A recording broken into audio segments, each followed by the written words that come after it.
Bismillahirrahmanirrahim. Assalamualaikum warahmatullahi wabarakatuh. Waalaikumsalam warahmatullahi wabarakatuh. Bagaimana kabarnya anak-anakku sekalian? Hari ini sehat? Sehat. Alhamdulillah. Jadi tetap patuhi protokol kesehatan ya. Pakai masker, rajin cuci tangan, dan hindari kerumunan. Jaga jarak maksudnya. Nah, untuk hari ini kita bertemu lagi untuk mata pelajaran sosiologi. Nah, untuk selanjutnya sebelum kita memulai pembelajaran hari ini, seperti biasa kita awali dengan berdoa. Silakan doa dipimpin oleh Ansar. Sebelum belajar, mari kita berdoa bersama. Bismillahirrahmanirrahim. Rabbi zidni ilman warzuqni fahman. Amin. Ibu ingin mengecek untuk kehadiran kalian dulu. Meli, Hadir Bu. Yulianti, Hadir Bu. Leni Saputri, Hadir Bu. Ashar Arsyad, Hadir Bu. Ihsan, Hadir Bu. Rahman, Hadir Bu. Putri, Hadir Bu. Fitri, Dewi, Hadir Bu. Ismail, Hadir Bu. Haidir. Hadir Bu. Baik. Untuk hari ini mata pelajaran kita atau materi kita yaitu tentang perubahan sosial dalam masyarakat. Nah, setelah nanti kita belajar perubahan sosial yang terjadi dalam masyarakat, Ibu ada tujuan pembelajaran yang harus kalian capai. Yang pertama itu kalian nanti diharapkan mampu mendeskripsikan definisi perubahan sosial. Kemudian mampu menganalisis faktor-faktor yang mempengaruhi munculnya perubahan sosial. Selanjutnya, mampu mengklasifikasikan bentuk-bentuk perubahan sosial dan mampu mengidentifikasi dampak perubahan sosial. Dan yang terakhir, mampu mempresentasikan hasil pengamatan tentang perubahan sosial.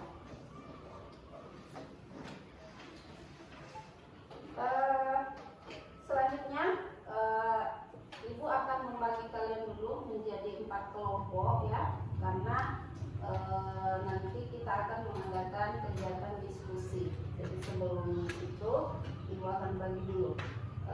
Ibu baginya ini saja ya, baris pertama, kedua, ketiga, dan keempat menjadi kelompok 1, 2, 3, dan 4.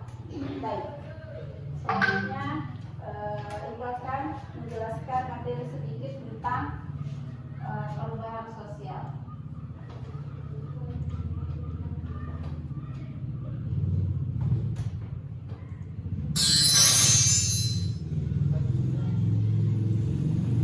Coba perhatikan di atas, ini pengertian perubahan sosial menurut para ahli. Yang pertama yaitu menurut Sujono Sukanto.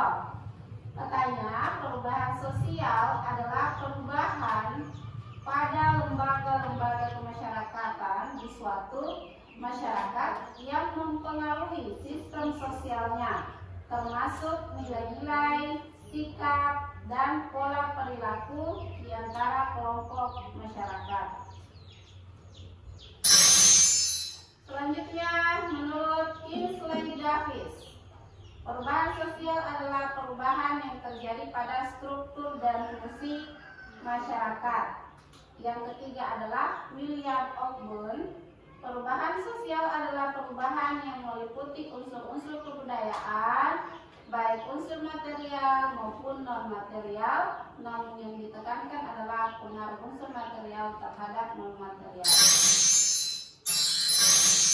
Nah, selanjutnya kita masuk ke faktor penyebab perubahan sosial. Nah, yang pertama adalah kontak dengan budaya lain.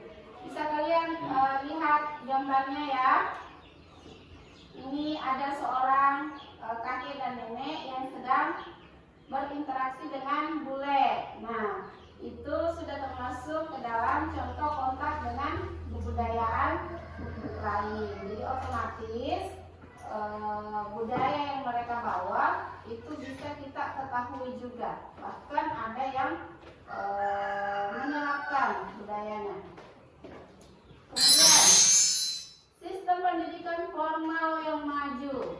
Jadi melalui sistem pendidikan yang maju ya, itu bisa menyebabkan perubahan sosial dalam masyarakat melalui jalur pendidikan. Kemudian menghargai hasil karya seseorang dan keinginan untuk maju. Jadi setiap orang itu punya keinginan untuk maju. Otomatis ketika kita punya keinginan itu harus ada perubahan dari dalam diri kita yang akhirnya nanti akan berpengaruh juga kepada kehidupan sosial kita. Selanjutnya, toleransi atau memiliki sikap mau menerima terhadap hal-hal baru. Jadi ini toleransi dengan siapapun itu, kita harus bergaul ya. Kemudian mau menerima hal-hal baru, bukan menutup diri dari hal-hal yang baru. Selanjutnya adalah penduduk yang heterogen. Jadi apa itu heterogen? Heterogen itu terdiri dari berbagai jenis umur atau usia, berbagai dari jenis kelamin berbeda ya. Ini namanya heterogen. Jadi masyarakat Indonesia itu adalah masyarakat yang heterogen. Nah, tadi itu adalah faktor pendorong ya. Selanjutnya ada faktor penghambat perubahan sosial.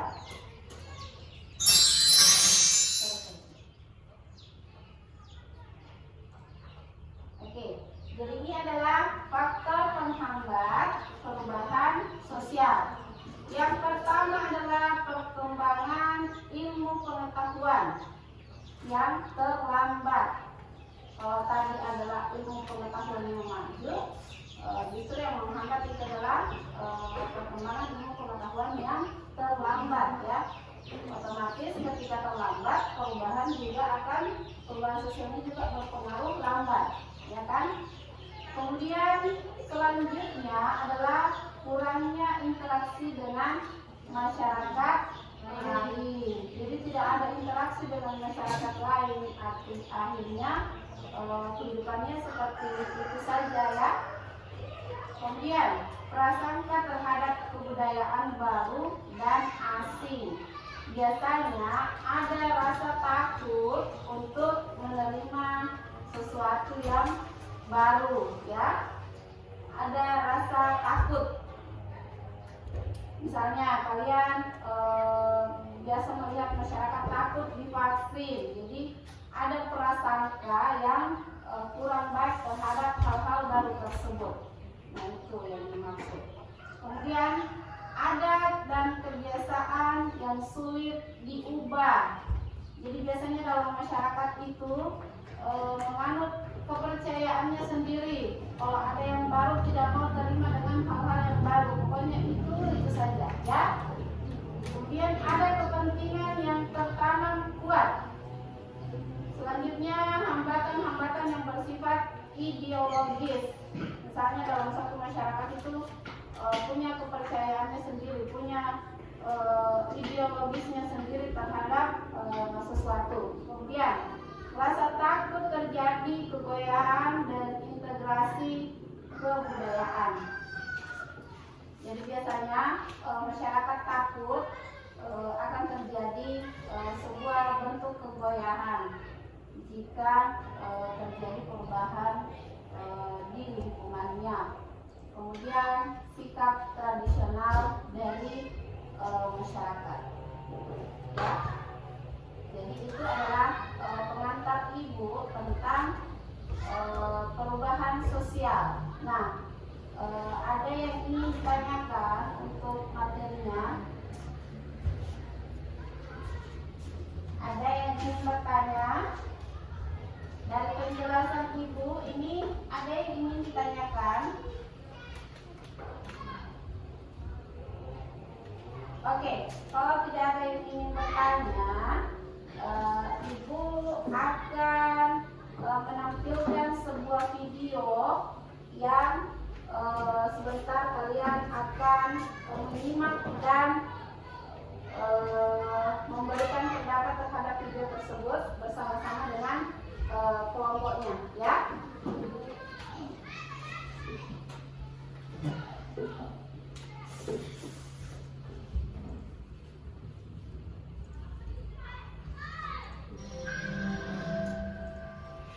Oke, jadi perhatikan baik-baik ya. Virus corona telah menjelajahi hampir di seluruh penjuru bumi. Ini sangat cepat. Bayangkan, kurang dari 3 bulan dari pusatnya Wuhan, Cina, kini 180 negara telah porak-porak dari kuatnya, termasuk Indonesia. Virus ini seakan tumbuh subur dan telah menjangkiti jutaan manusia dan telah menewaskan ratusan ribu jiwa. Makanya itu, miliaran manusia seakan dipenjara dalam rumah selama berbulan-bulan untuk menghindari paparan virus corona. Lalu timbul pertanyaan, kapan ini semua akan berakhir? Berbagai prediksi dari para ilmuwan di seluruh dunia pun kemudian muncul, masing-masing memperhitungkan kapan pandemi virus corona akan berakhir. Namun untuk saat ini jawabannya masih abu-abu. Tak ada satupun yang bisa memprediksi kapan ini akan berakhir. Semua diserahkan ke penduduk bumi. Pasalnya, jika manusia masih beraktivitas seperti biasa, berkumpul, nongkrong, dan bepergian keluar rumah, maka wabah ini akan sulit diprediksi kapan berakhirnya. Apalagi hingga kini belum ada obat yang spesifik untuk corona dan vaksin sebagai senjata untuk membunuh ini. Namun demikian, jika kita mampu bertahan dan tidak tereliminasi oleh wabah corona, maka diprediksi dunia baru pun akan kita temui. Namun bukan pindah planet, melainkan kebiasaan manusia akan berubah secara drastis. Teknologi sensor semakin canggih. Meski teknologi sensor sudah ada, namun teknologi ini masih kurang banyak diterapkan. Sepertinya saat ini kita lebih banyak menggunakan teknologi layar sentuh atau tombol, seperti pada laptop, lift, pintu, dan sebagainya, yang mengharuskan kita menyentuh benda tersebut berulang-ulang kali. Namun kini COVID-19 membuat kita memiliki reaksi yang berbeda ketika harus menyentuh suatu permukaan. Kita kini sadar bahwa segala permukaan bisa saja menjadi sumber penyebar virus. Maka dari itu, keadaan dunia usai pandemi berakhir, teknologi sensor diperkirakan semakin berkembang. Kita mungkin akan melakukan sentuhan permukaan yang lebih minim. Kemungkinan teknologi akan terus berevolusi untuk memaksimalkan perintah suara ataupun sensor wajah. Kartu identitas dilengkapi chip dan GPS. Setelah pandemi berakhir, mungkin pemerintah akan berpikir untuk membuat KTP baru yang dilengkapi GPS dan chip untuk mengetahui pergerakan manusia. Data GPS kemudian dapat dilakukan untuk melacak di mana orang yang terpapar dan dengan siapa mereka berinteraksi. Hal ini negara Cina telah menerapkannya.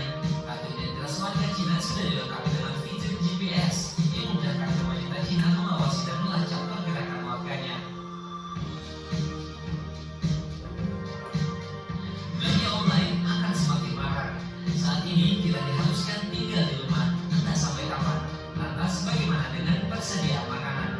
Meski bisnis online saat ini juga terpukul oleh wabah ini, namun belanja online masih ada dibuka untuk mensuplai kebutuhan warga yang tinggal di rumah. Warga yang terbiasa ke pasar tiap hari kini harus terbiasa berbelanja melalui aplikasi.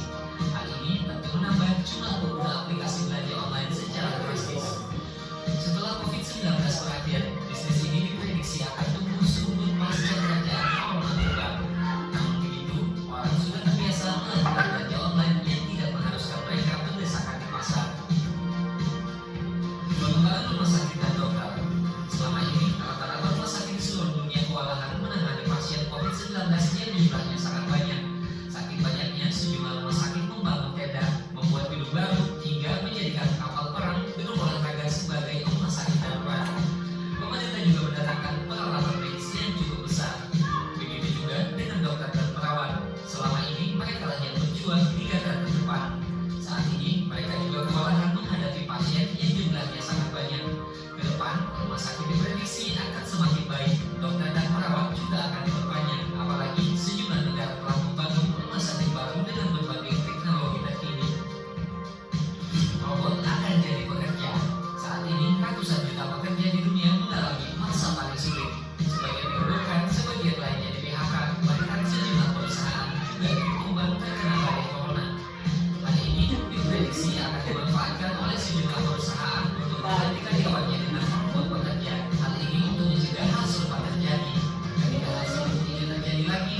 perusahaan telah bisa jalan karena semuanya dikerjakan oleh robot. Kerja di rumah. Saat ini sudah banyak karyawan yang dirumahkan bahkan di PHK oleh perusahaan. Tak bisa mencari pekerjaan karena aturan lockdown atau karantina di rumah memaksa banyak manusia memutar otak untuk bekerja di rumah. Beruntung sejumlah pekerjaan sudah banyak yang bisa dikerjakan di rumah, misalnya menjadi YouTuber atau menerima pekerjaan yang bisa dikerjakan di rumah. Sekolah online. Entah sampai kapan anak-anak mahasiswa sekolah dan kuliah di rumah. Tentu ini tidak biasa bagi anak-anak maupun guru. Namun ini harus dilakukan untuk mencegah penularan virus. Diperkirakan pengembangan pendidikan lewat jalur online akan semakin maju pasca virus corona berakhir. Anak-anak mungkin akan punya pilihan belajar online atau belajar secara formal. Hal ini untuk mengurangi interaksi siswa di kelas yang jumlahnya sangat banyak. Sebenarnya masih banyak hal lagi yang diperkirakan akan terjadi pasca corona berakhir. Untuk itu, jika Anda punya pendapat, tuliskan di kolom komentar. Ingatlah bahwa perubahan mungkin saja akan terjadi di masa depan. Namun kepedulian kita saat ini sangat dibutuhkan. Saling membantu, saling menguatkan, menjaga kebersihan dan kesehatan menjadi modal kita untuk masuk ke dunia baru setelah corona berakhir. Ingatlah, ini akan tercatat dalam sejarah kehidupan manusia. Jadikan ini sebagai pelajaran untuk anak cucu dan keturunan kita di masa depan. Terima kasih telah menonton video ini. Jangan lupa subscribe, like, share, dan komentar jika ada yang ingin ditambahkan. Terima kasih. Oke, jadi itu tadi video tentang perubahan sosial yang terjadi karena adanya COVID-19. Selanjutnya, silakan untuk berdiskusi dengan teman kelompoknya. Adapun pertanyaan-pertanyaan terhadap video di atas itu sudah dituliskan dalam lembar kerja kalian. Jadi silakan untuk mendiskusikan. Ibu kasih waktu 20 menit. Silakan bekerja dan jawab pertanyaan-pertanyaan yang ada di LKPD-nya. Oke, silakan. Ayo duduk dengan teman kelompoknya, nak.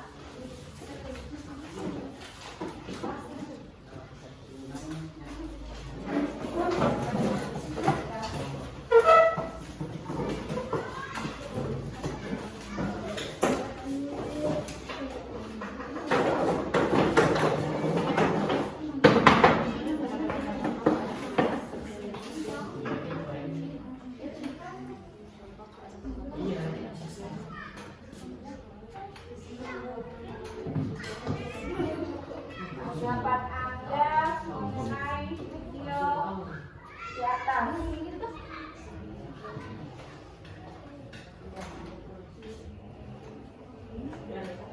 Tuliskan tanggapan Anda mengenai video di atas. Video di atas itu bercerita tentang apa sih? Nah, ayo.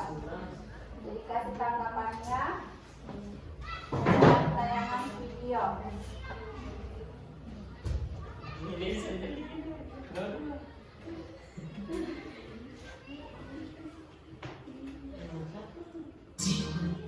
Sampai jumpa.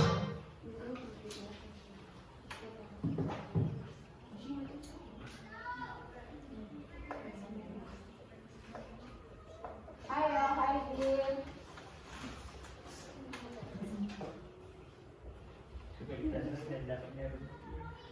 Ya, berdiskusi ya.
Ya.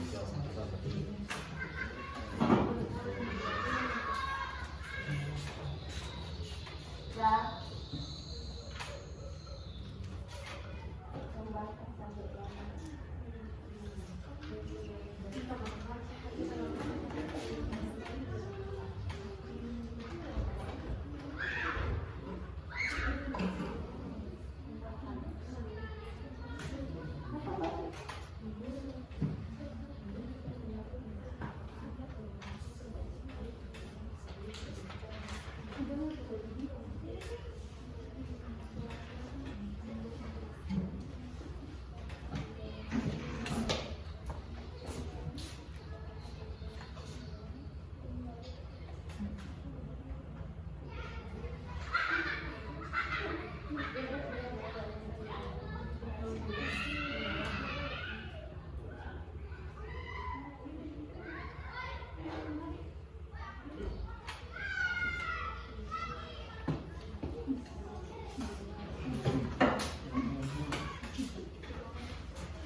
silakan ditanyakan kalau ada yang tidak dipahami ya.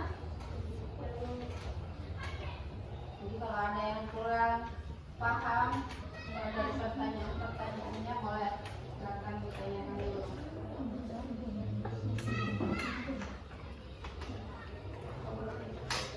Dan juga disiapkan siapa yang sebentar jadi pembicara kelompoknya.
Terus gimana? Gimana? Sama.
Bu.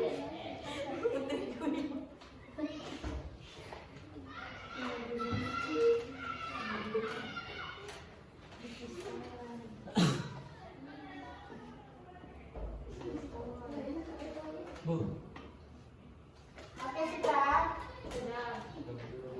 Kalau sudah selesai, silakan kembali ke tempat duduknya.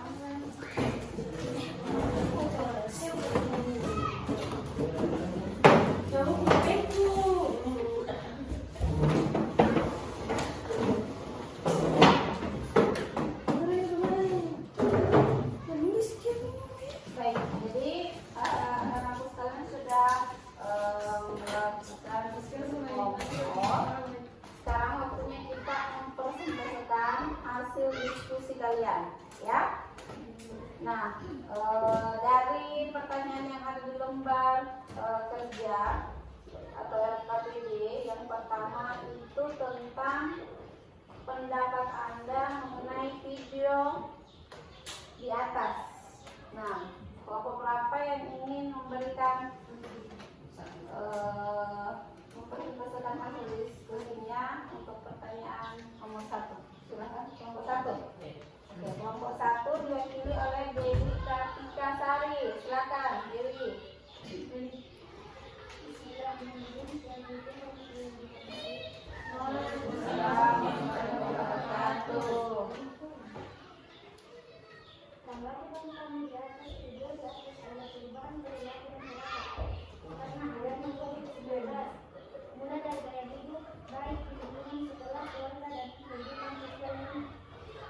Oke, jadi katanya kelompok 1, video di atas bercerita tentang perubahan pola perilaku masyarakat zaman COVID-19, mulai dari kehidupan keluarga, sekolah, dan lingkungan sosial lainnya.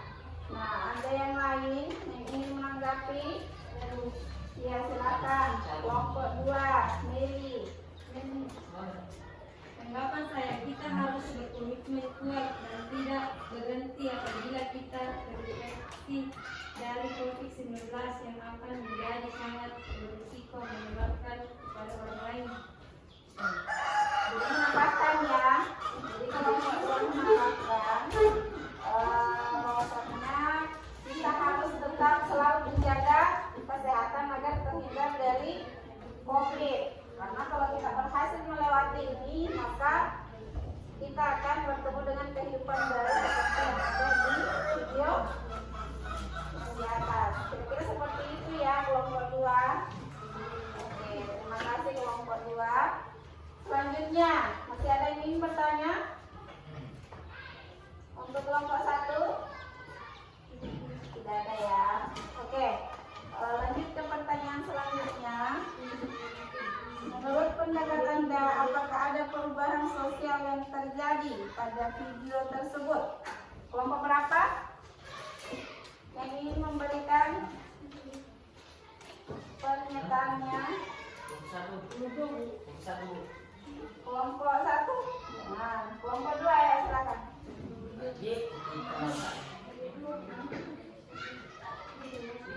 Kelompok 2 atau kelompok 3? Ya, kelompok 3.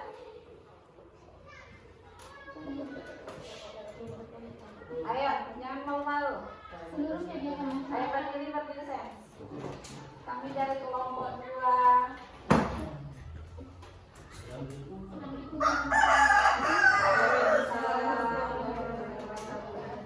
Kelompok 4 yang saya. Seluruh kegiatan masyarakat secara online dan teknologi. Oke, ada yang lain? Kelompok 1 lagi, oke, silakan kelompok 1. Ya, Mail. Kelompok 1. Kasih Mail katanya mau. Ayo, Mail. Jadi perubahan sosial apa yang terjadi pada video tersebut? Ada banyak sekali perubahan ya yang terjadi di video itu. Kira-kira apa saja? Ayo.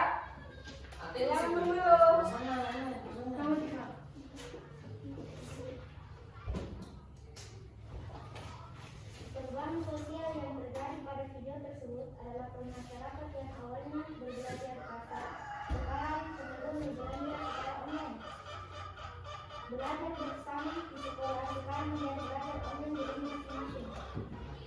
Jadi ada dua perubahan yang ditemukan oleh kelompok 1.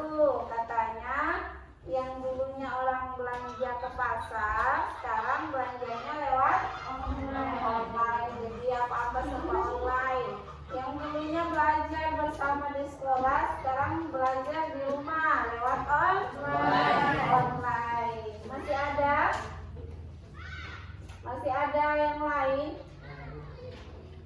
Tadi juga ditayangkan banyaknya pekerjaan manusia yang digantikan oleh robot, misalnya banyaknya orang yang bekerja di rumah, ya, jadi bukan di kantor lagi tapi di rumah secara online.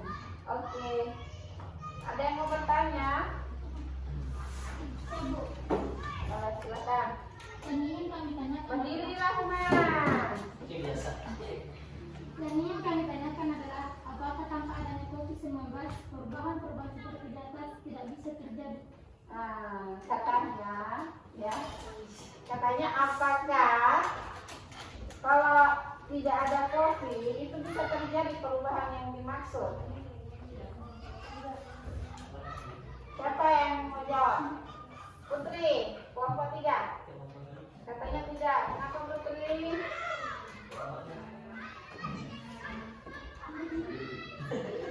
Ayo, yang nomor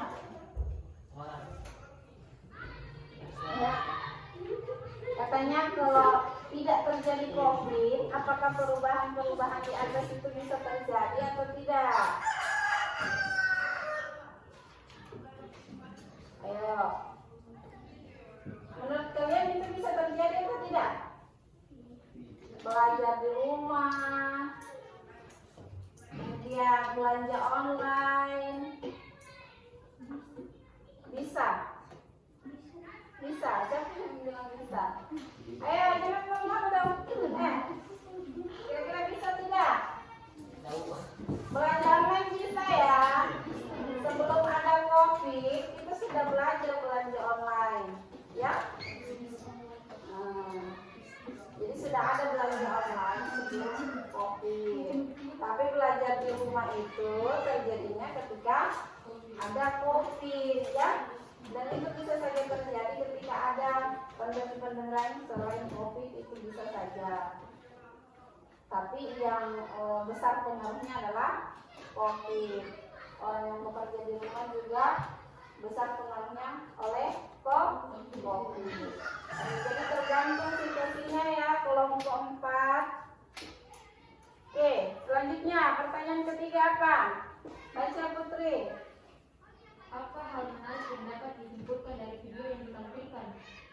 Apa hal menarik yang bisa disimpulkan dari video? Ayo, kelompok berapa? Kelompok 3 belum?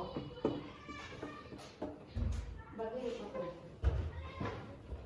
Hal menarik, dokter dan perawat mulai bertambah banyak untuk menangani COVID-19.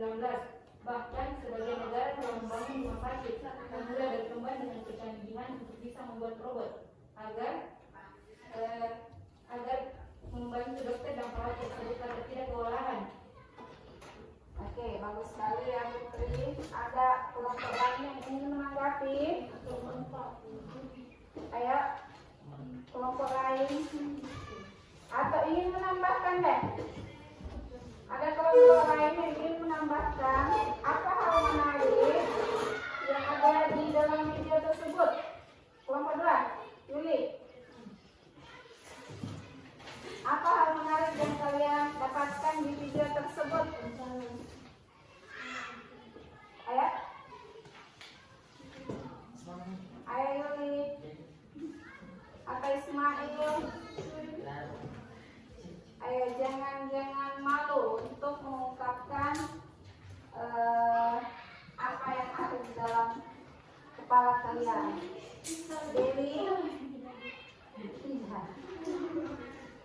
Jadi katanya hal menarik dari kelompok 3 yaitu semakin banyak perawat atau tenaga medis yang dibutuhkan. Banyak pembangunan yang terjadi, terutama pembangunan rumah sakit, ya. Jadi yang menarik itu belanja online, belanja sayur lewat online itu menarik. Biasanya orang belanja sayur di pasar, ya, belanja sayur di pasar, tapi sekarang lewat online, ya.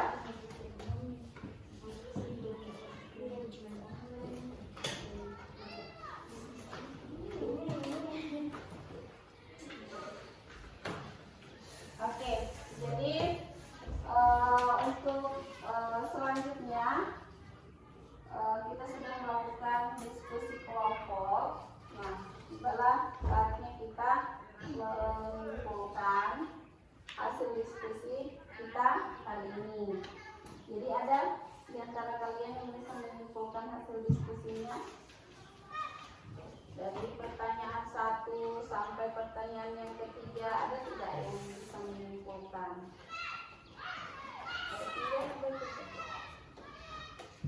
Kelompok 3. Putri.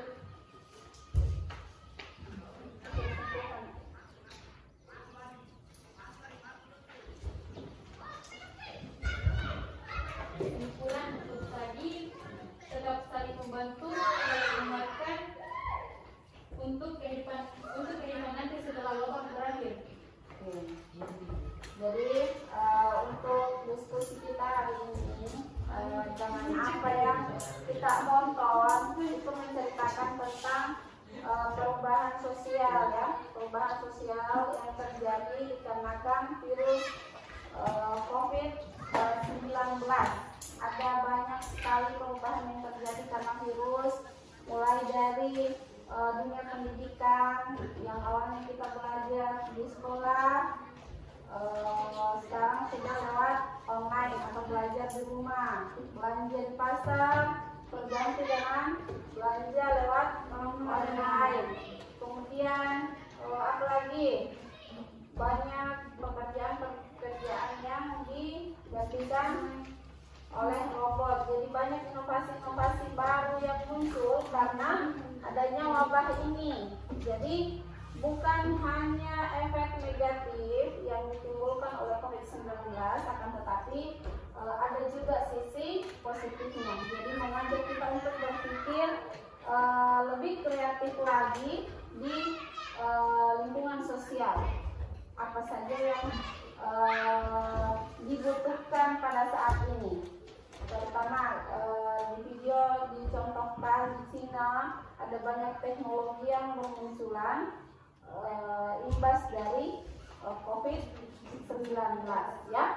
Nah, selanjutnya dari materi kita hari ini adalah materi perubahan sosial, ya. Jadi saya simpulkan sedikit materi kita untuk hari ini, bahwasanya perubahan sosial itu adalah perubahan yang terjadi di dalam masyarakat, baik perubahan yang kecil maupun perubahan yang besar. Dan adapun faktor yang menjadi pendorong penyebab perubahan itu ada beberapa tadi. Ada kontak dengan budaya lain, kemudian pendidikan formal yang maju, kemudian toleransi, sikap ingin berubah, sikap terbuka, interaksi dengan budaya lain. Nah, itu adalah faktor-faktor yang menjadi pendorong terjadinya perubahan sosial.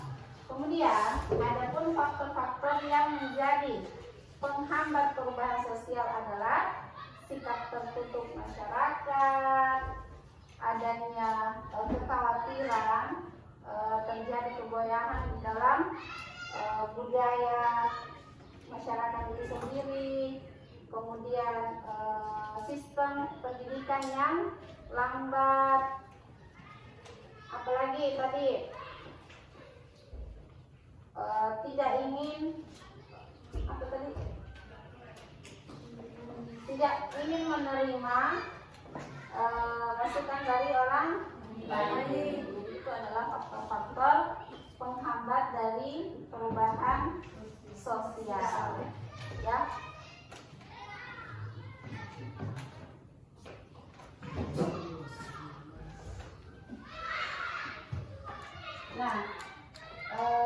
dari apa yang sudah kita lakukan hari ini, ada tidak yang ingin kalian tanyakan tentang materi yang tadi, tentang perubahan sosial? Apakah ada yang ingin bertanya? Mulai dari pengertiannya, dari faktor penyebab pendorongnya yang menghambat, ada tidak yang ingin ditanyakan? Ada?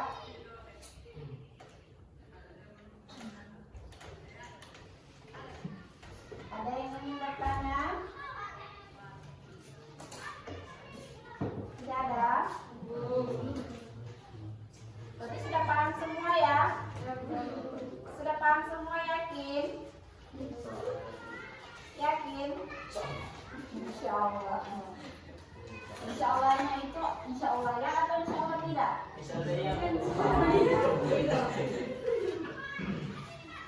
Oke, jadi hari ini ada banyak sekali hal-hal yang bisa kita petik ya dari pembelajaran ini. Tadi kita sudah belajar menyimak sebuah berita, kemudian kita sudah belajar berdiskusi, bekerja sama dengan teman untuk memecahkan masalah ya. Jadi untuk hari ini ada banyak pengalaman yang kita peroleh ya. Nah, minggu depan Ibu masih di materi perubahan sosial ya. Nah, adapun untuk materinya kita minggu depan itu tentang teori-teori perubahan sosial dan dampak perubahan sosial. Ya. Nah, selanjutnya saya rasa sudah cukup sekian untuk pembelajaran kita pada hari ini, dan kita akhiri dengan berdoa. Doa dipimpin oleh Putri. Ya.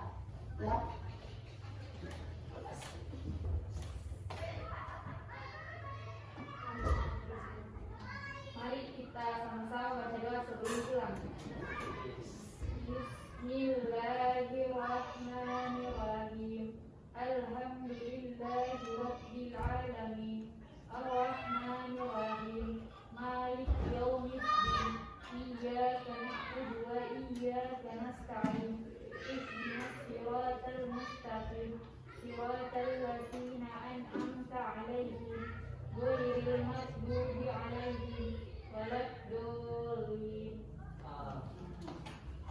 Baik, jadi anak-anakku sekalian tetap jaga dan tetap patuhi protokol kesehatan, pakai masker, cuci tangan, jaga jarak ya.